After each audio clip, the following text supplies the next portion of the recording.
Bismillahirrahmanirrahim. Assalamualaikum warahmatullahi wabarakatuh. Alhamdulillahirabbil alamin.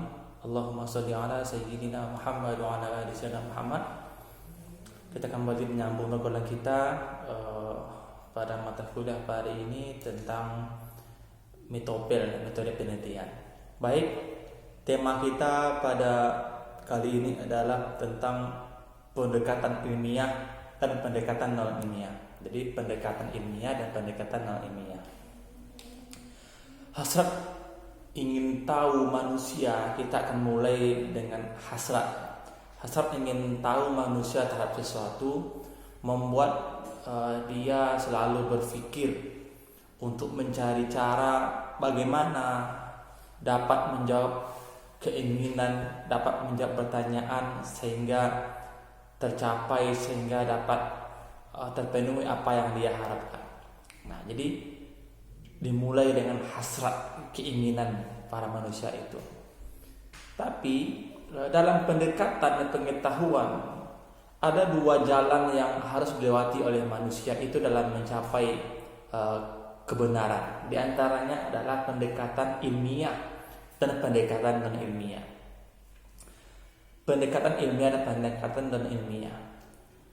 Kita harus ingat bahwa terkadang seringkali pendekatan non ilmiah justru sering didapati dalam masyarakat dan sering dilakukan oleh masyarakat.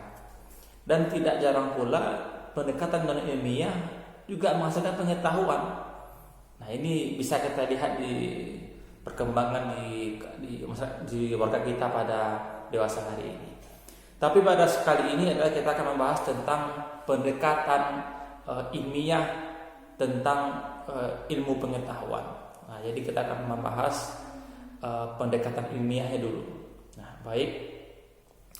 Dalam upaya penelitian, dalam melakukan pendekatan ilmiah, maka pendekatan ilmiah merupakan pendekatan metode penelitian yang memiliki tahap-tahap. Jadi ada step by step, ada tahap-tahap ya.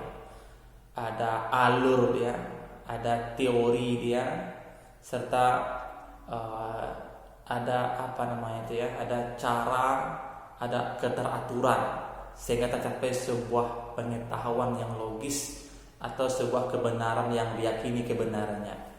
Sehingga nanti di akhir kesimpulan adalah hasil dari penelitian ilmiah itu A misalnya. Maka nanti jika seandainya diteliti kembali oleh orang lain, tetap juga A hasilnya. Kenapa? Karena memiliki aturan main atau metodologi yang sama, atau memiliki aturan metodologi sehingga hasil tetap sama. Ya, baik. Jadi dalam metode pendekatan ilmiah dalam penelitian itu ada tiga, ya, ada tiga yang dapat kita lakukan untuk dapat berpikir ilmiah.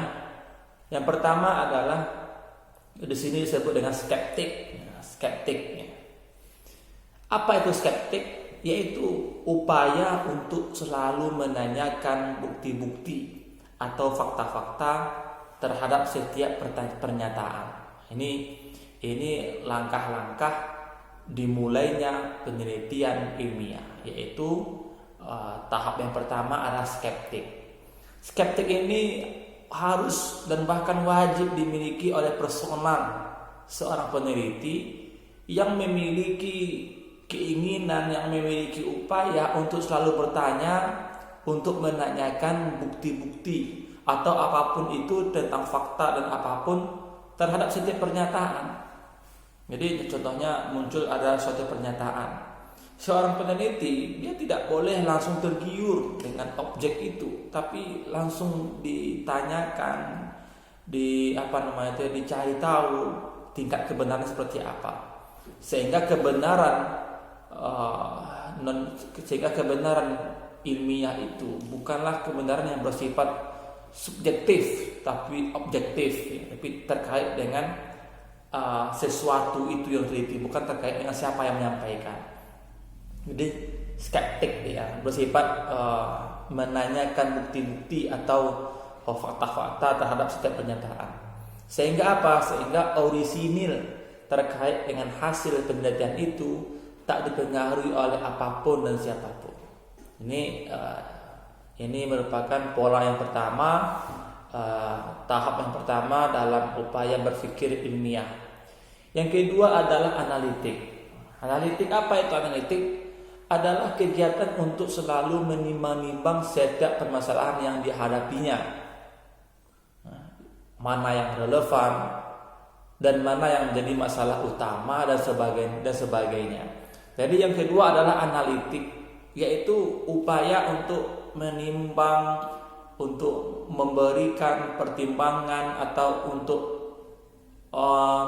mengkhususkan dan mengumumkan mana yang layak, mana yang tidak layak, mana relevan, mana yang tidak relevan, dan mana yang menjadi masalah utama dan sebagainya macamnya. Kenapa ini dilakukan? Supaya arah penelitian yang dia lakukan itu tetap satu jalur dia, tidak mengarah ke sana kemari, tidak terlalu umum, tapi khusus. Sehingga kalau dia khusus, dia terfokus pada satu permasalahan, sehingga rangka masalahnya jelas, nanti berakhir pada jelasnya rumusan masalah, dan terakhir jelasnya kesimpulan. Nah, jadi sudah terarah dia dari bersifat universal menjadi semakin mengerucut, maka menjadi satu dia. Maka analitik artinya seorang peneliti harus mampu berpikir untuk memilih dan memilah mana hal-hal yang dianggap lebih penting, yang lebih didahulukan, atau terkadang peneliti itu terkadang harus menghilangkan yang lain. Contohnya ada 10 variabel yang penting, tapi di antara 10 ini ada 3 yang lebih penting daripada 7 itu, maka fokuskan dulu pada yang 3 ini. Kenapa begitu? Karena untuk mengharapkan dapatnya ilmu atau kebenaran ilmiah terkait dengan tugas kita sebagai dalam rangka memurnikan sebuah penelitian. Jadi seorang peneliti itu bersifat analitik. Jadi metode analitik yaitu peneliti selalu mengkhususkan hal-hal yang lebih relevan, hal-hal yang lebih khusus untuk yang dia teliti. Lalu yang ketiga adalah adanya kritik, ya. Kenapa kritik? Apa itu kritik? Kritik adalah upaya untuk mengembangkan kemampuan menimbangnya selalu objektif. Jadi kritik adalah upaya untuk mengembangkan kemampuan agar selalu objektif dia. Kenapa begitu? Serta untuk apa? Ini dilakukan oleh peneliti agar dituntut data dan pola berpikirnya selalu logis. Jadi kritik adalah upaya untuk mengembangkan kemampuan menimbangnya selalu objektif, maka dituntut agar data dan pola pikirnya selalu logis. Kritik itu kan menelaah dengan baik, lalu bertanya, lalu memberikan jawaban seperti apa bagusnya. Kenapa mesti ada kritik? Kritik ini diadakan dalam upaya untuk agar si peneliti tidak terlena dengan siapa yang menyampaikan. Contohnya bapak saya disampaikan oleh seseorang tentang sebuah hasil yang dia teliti.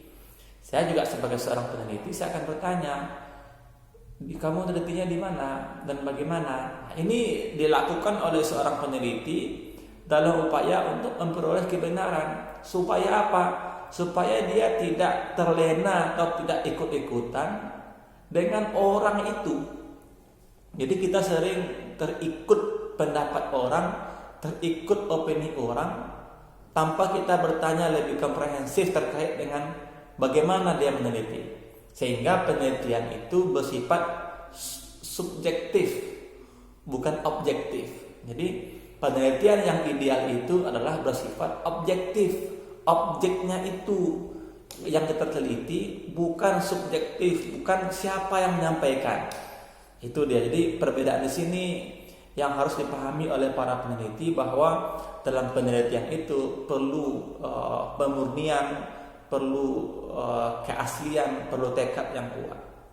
Nah, dengan pendekatan ilmiah itu orang berusaha untuk memperoleh kebenaran ilmiah, yaitu kebenaran pengetahuan yang benar, yang kebenarannya terbuka untuk diuji oleh siapapun yang menghendaki untuk mengujinya. Nah, jadi ini dia. Jadi ketika seorang peneliti sudah melewati rangka atau telah melewati tahap skeptik yang tadi, yang kedua telah melewati tahap analitik, yang kedua telah melewati tahap kritik, maka diharapkan yang dia teliti itu menjadi pengetahuan yang benar dan pengetahuan yang dapat diuji oleh siapapun yang berkehendak ingin mengujinya. Maka ini disebut dengan penelitian ilmiah. Jadi ini merupakan tema kita pada kesempatan kali ini, yaitu tentang tema pendekatan ilmiah. Nanti juga akan ada pendekatan non-ilmiah. Tapi bagaimanapun itu, pendekatan ilmiah lebih kita harapkan sebagai ranah akademik, ranah akademisi, dengan harapan semoga dapat menyumbang pengetahuan kebenaran kepada bangsa, negara, dan agama. Baik, saya kira demikian sesi kita pada kesempatan kali ini. Saya akhiri dengan Assalamualaikum warahmatullahi wabarakatuh.